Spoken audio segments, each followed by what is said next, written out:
This is our prayer, mga kapatid. We do not want to give God the leftovers. Yung po ba mga tira-tira? Tira-tira ng ating atensyon. Tira-tira lang ng ating panahon. Tira-tira ng ating pera.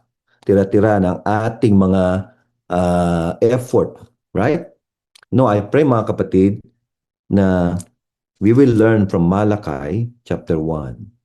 We will be fully present, undivided heart and mind. We're offering holy bodies to God, holy sacrifice to God, right? And we give the Lord our attention, not defective attention, not lame, right? Hindi po bulag, hindi po may sakit, right? Di ba? Kaya nga, in the time of our Lord Jesus Christ, we might not have the time, mga kapatid, but in the time of Jesus, when He went into the temple, right? He, what? He actually was not pleased yung nakita niya nangyayari sa templo.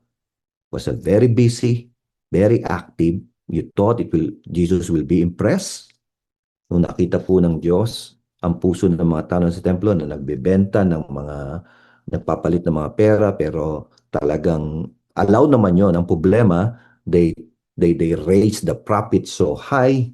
Yung mga binibenta po nila, imbes na talagang matulungan ang mga tao sa pagsamba, ang nangyari po, ninanakawan pa nila yung mga tao, right? Kinukwartahan po sila. There's so much religious activity, pero ang sabi ng Panginoon, you know what? Sabi ni Lord, you are like a fig tree, para kayong isang puno na puro dahon lamang. At nung gustong kumain ng Panginoon, naghahanap siya ng fruit, wala siyang nakitang fruit. There is no fruit of sincerity, of repentance, of faithfulness. It was all pretension. Right?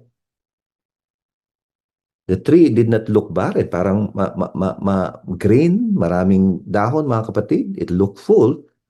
Pero minsan yung pala ang kung minsan, mas delikado.